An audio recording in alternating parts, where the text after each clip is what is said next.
루카가 전한 거룩한 복음입니다.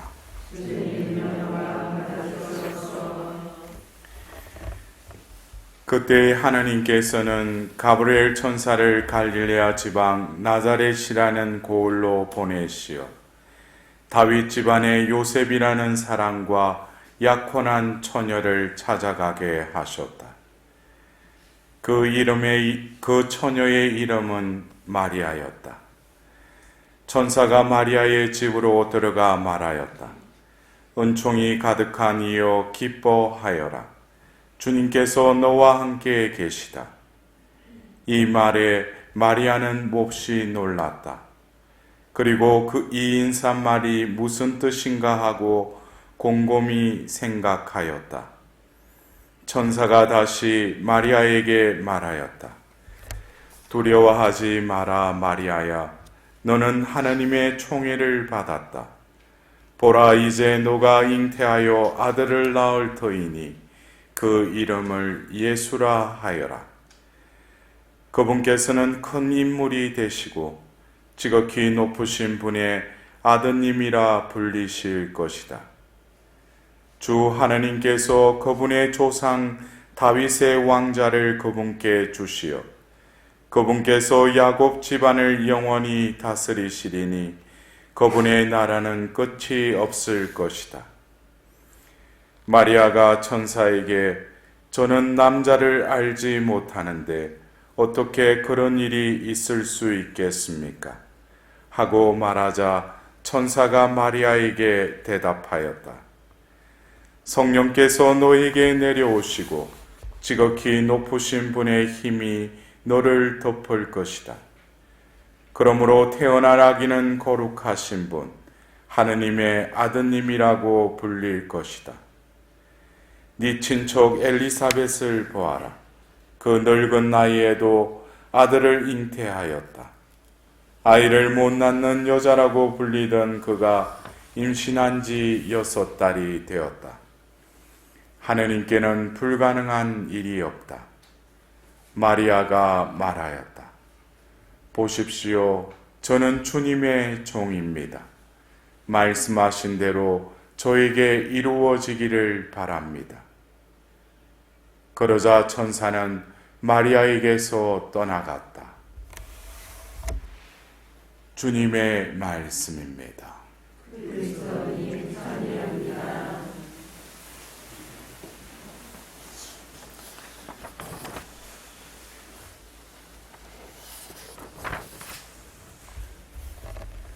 어느덧 우리에게 있어서는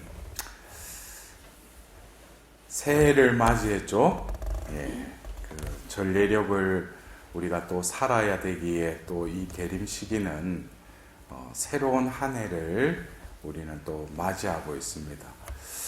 이 대림 시기에 또 우리가 오늘 이 첫호 신신미사를 봉헌하면서 들었던 이사야서의 말씀과 또 루카 복음서의 말씀,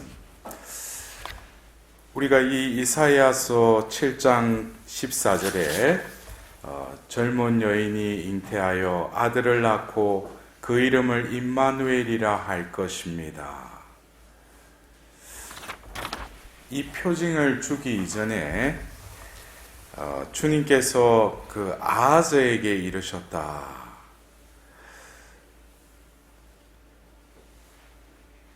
표징을 청하여라. 그 다음에 아무 것이나 청하여라고 했는데 아하즈가 뭐라고 했어요? 저는 청하지 않겠습니다. 그리고 주님을 시험하지 않으렵니다. 여러분들, 아하즈가 어떤 왕인가 아시죠? 그 열왕기에 나오는 악한 왕 12명을 뽑으라면 그 중에 한 사람이에요. 근데 여러분들이 성경 공부를 하신 분들은 이 대목의 어떤 흐름을 알면은 왜 아하즈가 저런 말을 할까? 왜냐? 하나님께서 그 아하즈에게, 그러니까 이사야를 통해서 너는 주 너희 하나님께 너를 위하여 표징을 청하여라.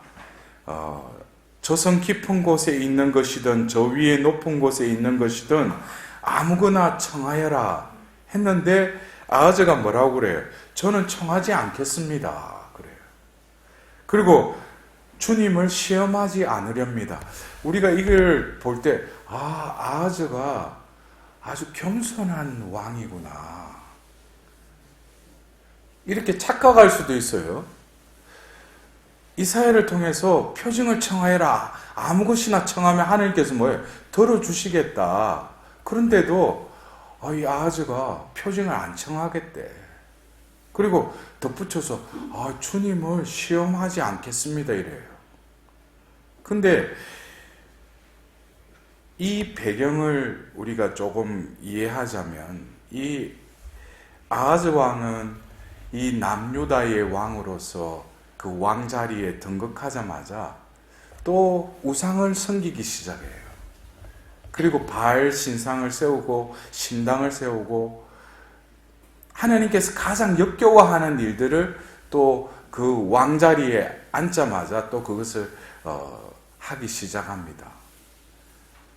그리고 이 이사야가 또 그 아하즈에게 이렇게 파견되게 된 동기 중에 하나가 그때 당시에 그 아시리아가 그 주변 국가들 중에 강대국으로 위세가 등등할 때였는데 바로 이 남유다와 더불어서 북이스라엘이 아시리아와 맞서기 위해서 아람이라는 또 이방 민족하고 연합해서 그 아시리아를 또 이렇게 대항하려고 합니다. 그러면서 이 북이스라엘에서도 남유다에게 같이 우리 합치자. 힘을 모아서 우리가 저 아시리아를 대항해야 되지 않느냐. 근데 대항하기에는 이 나라가 합친다고 해도 아시리아가 워낙 강대국이었기 때문에 그래도 약소국끼리 우리가 연합하자 하는데도 아시리아는 그것을 뿌리치고 오히려 적군인 그 아시리아에게 친아시리아 정책을 또 이렇게 펼칩니다. 그러면서 아시리아가 조공과 같이 너희들은 이런 거 바쳐라. 그러자 성전에 있는 기물이나 여러 가지 그 이스라엘의 보물들을 또 아시리아에게 이렇게 바쳐요. 그러면서 결국 아시리아에게 기댔는데 결국 아시리아가 북이스라엘을 BC 722년에 어떻게 아시리아에 의해서 멸망하게 되죠. 그러니까 그런 것에 기폭제를 또 제공했던 왕이 이 아하즈 왕이에요. 그렇기 때문에 하나님 보실 때는 바로 그 야곱의 12 그 아들들을 통해서 그 계약 공동체, 계약을 맺으시고 또 여호수아를 통해서 그 가나안 땅을 차지하게 하시고 그 12지파에게 땅을 분배해 주시지 않습니까? 근데 그 11지파의 그 북이스라엘이 뭐예요? 아시리아에게 그 넘어갈 판인 거예요. 그러니까 하나님이 이사야 예언자를 보내신 거예요. 그러면서 이 젊은 여인이 잉태하여 아들을 낳으리라. 이 표징을 보여주시는 건 하나님이 지금 이 모든 것을 다 알고 계신다. 그러니 이 징표를 구하라는 것은 결국에는 하나님께로 마음을 돌려라는 거예요. 그런데 아하즈의 이 표현, 저는 청하지 않겠습니다. 그리고 주님을 시험하지 않으렵니다. 이 말은 결국 뭡니까? 하나님께 마음을 돌리기보다는 눈에 보이는 거. 그리고 세상 것에 어떻게 보면 힘 있는 자에게 부복하는 것이죠. 그러니까 이 겉으로 봤을 때는 이 아하즈가 참 겸손한 왕인가 보다. 그런데 속을 들여다보니까 어떻게 배은망덕한 왕인 것이죠. 그러나 하나님은 그 악한 왕에게도 뭡니까? 하나님께서는 자비를 베풀어 주시려고 이사야를 보냈던 것이에요. 근데 오늘 우리가 이 이사야 말씀을 이렇게 들으면서 그냥 남룰다의 악한 왕이었던 그 아하즈를 이렇게 바라보면서 나의 모습을 한번 거기에 대입을 시키면 어쩌면 이 대림 시기에 하나님께서는 우리를 구하시기 위해서 또다시 우리에게 징표를 보여주시겠다고 하지만, 나는 이 세상에 그 무언가에 마음이 팔려서 이 대림 시기에도 입으로는 오소서 주 예수님 그러지만 내 눈은 이 세상 끝에 가 있다는 거예요. 예수님 오시는 거 이거보다는 이게 이루어지기만을 나는 더 원하는지 몰라요. 그래서 이 아하즈의 모습은 또 다른 나의 모습이 아닌가. 입으로는 예수님을 기다린다고 그러지만은 정작 마음은 이 세상에 이해타산적인 자신의 어떤 주변머리에만 관심이 있고, 그것보다는 하느님께는 내 마음이 향하지도 않는 그런 상황이 어떻게 보면 나의 모습이 아닌가. 여러분들 어떻습니까? 입으로 생각으로만 주님을 기다리기 전에 하나님께서는 다시금 우리에게 이 새로운 한 해의 전례력을 시작하면서 하나님은 신실하신 분이시니까 또 우리에게 당신의 아들을 보내신다는 거예요.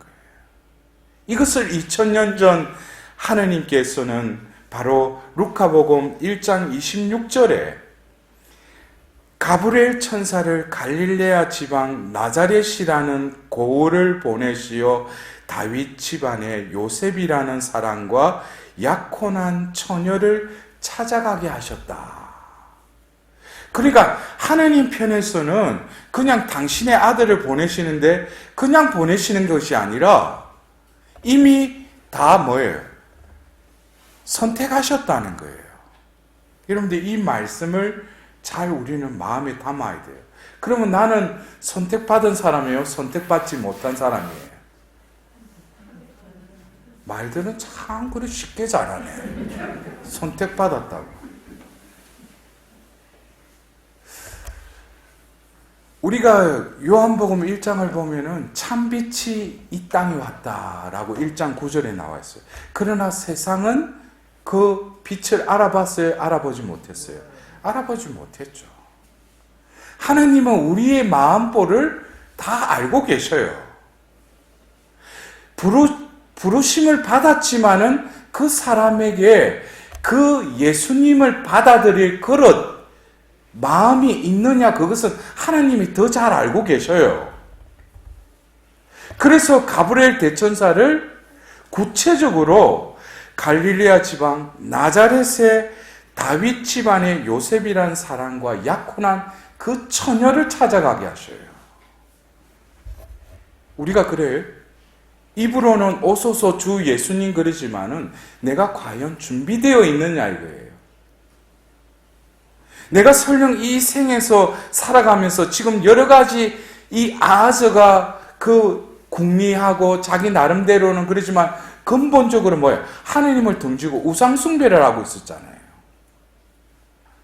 나는 과연 하나님 아닌 또 다른 것에 내가 지금 마음이 집중되어 있고 그것에 내가 더 마음을 쏟고 있다면은 나도 또 다른 우상숭배와 비슷한 짓거리들을 지금 자행하고 있는 거예요.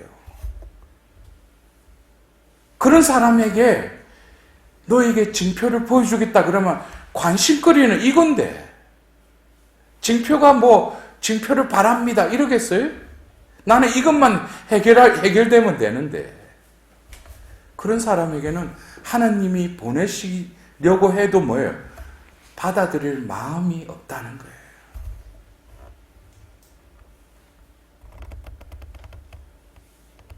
우리가 이 대림 시기에 어떻게 보면 올해는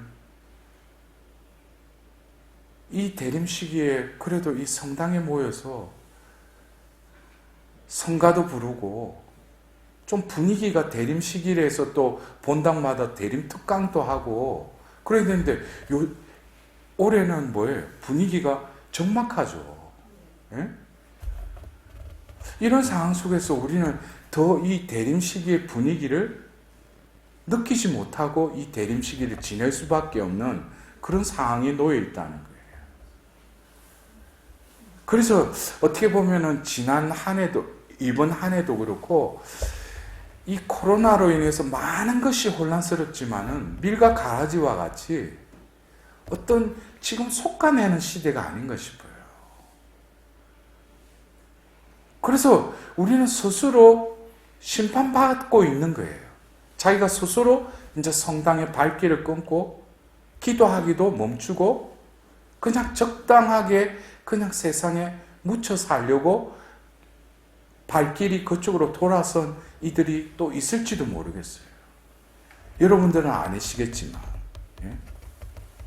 그래서 하나님 보실 때 우리가 대림 시기를 맞이하고 하나님의 자녀들인 우리들을 바라보실 때 이 2000년 전 그 마리아에게 가브리엘 대천사를 보낸 것은 바로 그 마리아는 이미 준비되어 있었다는 거예요.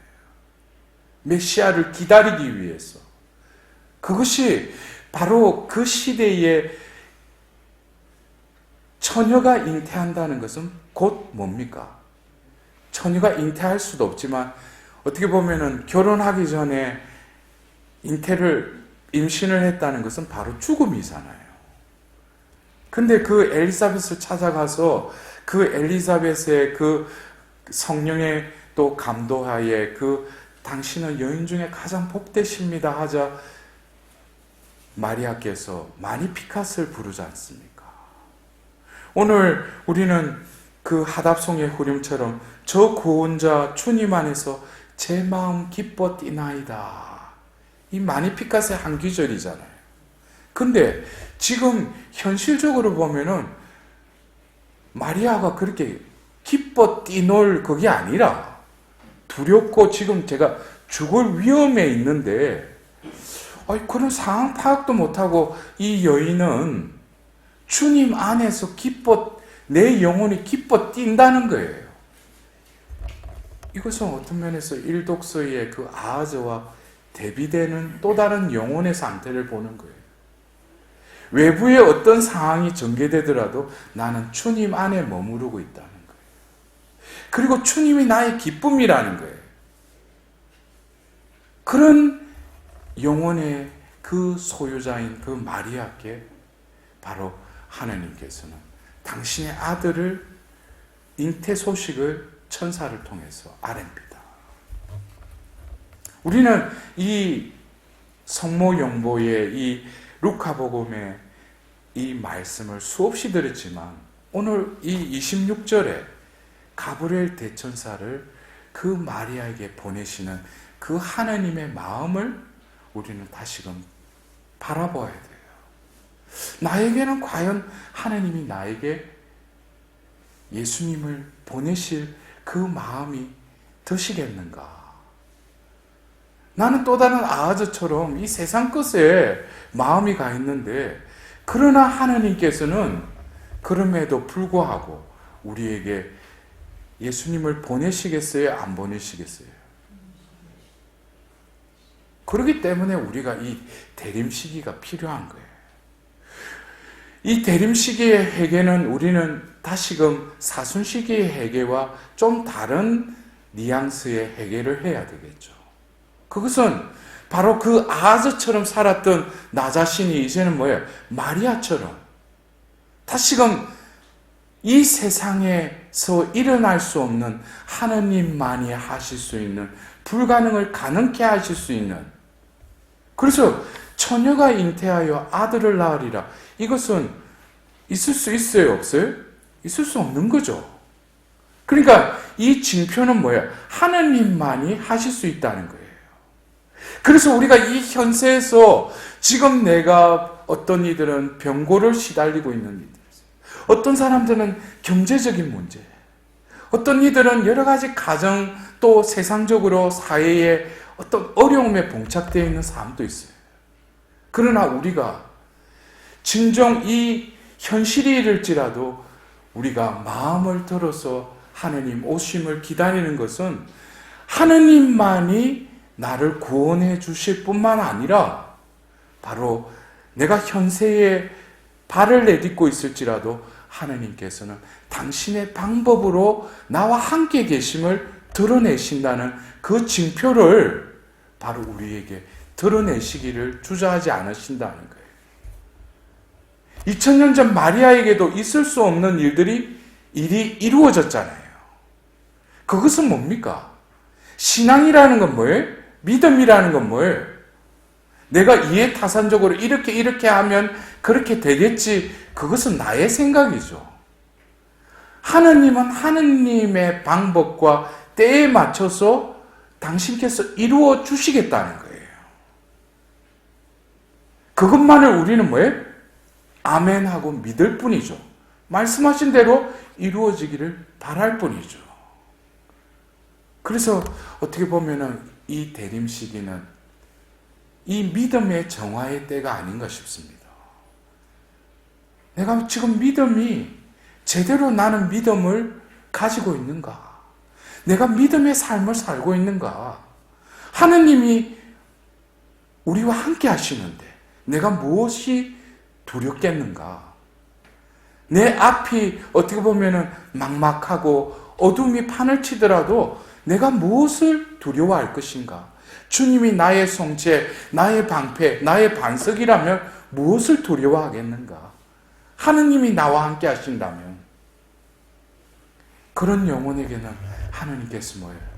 올해도 이 대림 시기에 그 끝자락에 성탄을 맞이할 때 바로 징표를 보여주실 거라는 거예요.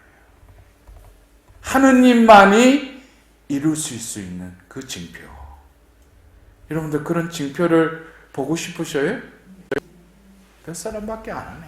아이고 살기 보면 오늘 또 여기까지 온 게 보면 힘들어 죽겠네. 오늘 우리는 이 초토 신신미사를 봉헌하면서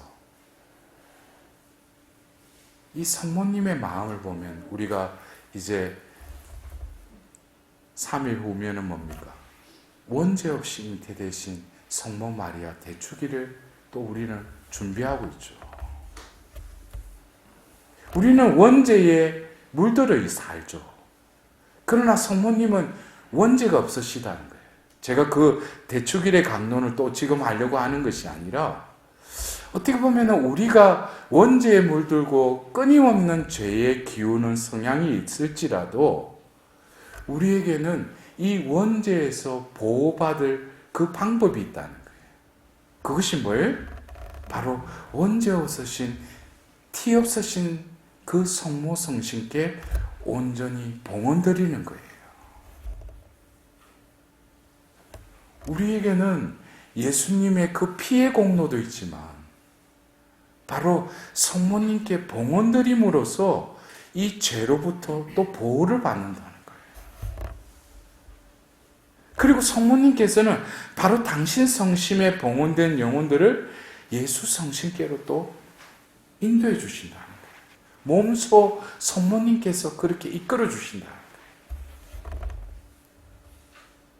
그래서 우리는 이 대림 시기를 지내면서 오늘 또 초토 신신미사를 봉헌하면서 그 티 없으신 성모 성심을 또한 바라봐야 돼요.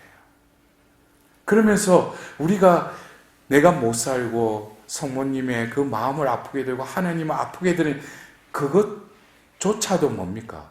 그냥 성모님께 온전히 봉헌드리는 거예요. 성모님은 우리가 그렇게 그대로 봉헌하신 것을 더 기뻐 받으시는 거예요. 내가 어떻게 잘해야지, 그것은 봉헌의 삶을 살아가기만 하면 되는 것이고, 중요한 것은 내 있는 그대로를 그냥 성모님께 봉헌해 드리는 것이죠. 그래서 이 대림 시기는 먼저 이 아하즈의 또 다른 모습을 살고 있는 나 자신이 하나님께로 눈을 돌려서 하나님께 마음을 회개하는 그것과 동시에 우리는 2000년 전 그 아들의 잉태를 알리기 위해 그 마리아께 하나님께서는 천사를 보내셨듯이 우리가 할 수 있는 성모님을 공경할 수 있는 첫걸음이자 완성은 바로 봉헌이라는 거예요. 그래서 그 봉헌을 통해서 성모님께서는 이 대림 시기에 우리가 뭡니까? 2000년 전 그 예수님이 당신의 태안에 잉태됐듯이 또 우리를 위해서 낳아주셨듯이 우리를 그 여정으로 이끌어 주시는 분도 성모님께서 함께 하신다는 거예요. 여러분들 어떻게 우리가 이 대림 시기에 회개의 삶을 살아야 되는지 조금 이 과정을 조금 이해가 되십니까? 먼저 하느님께 우리의 마음을 올리고 더불어서 성모님께 우리 자신을 봉헌해 드리는 거예요. 특히 우리가 이 대림 시기에 매년 원죄 없으신 그 성모님의 대축일에 다시금 우리 자체를 성모님께 봉헌해 드리는 그런 은총의 시간을 가질 때 우리는 다시금 이 대림 시기를 잘 지낼 수 있도록 은총이 바로 가득하셨던 그 성모님께서 또 우리의 그 죄로 물든 우리의 영혼에도 그 은총이 흐를 수 있도록 성모님께서 우리를 위해 기도하시리라고 믿습니다. 어쩌면 우리가 그냥 하루하루를 지낼 것이 아니라 매일매일 우리에게 주어지는 그 말씀을 말씀하신 대로 저에게 이루어지기를 바랍니다 라고 대림 시기에 교회를 통하여 우리에게 주시는 그 말씀을 늘 먹고 그것이 이루어지리라고 하는 그 매일매일의 그 삶이 이어질 때 우리들도 2000년 전 그 마리아를 통하여 예수님이 이 땅에 오셨듯이 바로 우리에게도 예수님이 잉태되고 또 태어나실 것을 믿습니다. 우리 오늘도 이 미사를 봉헌드리면서 우리의 마음의 눈을 다시금 하나님께 돌리고 또 성모님께 봉헌하는 은혜로운 미사가 될 수 있도록 하나님께 자비를 구하도록 합시다.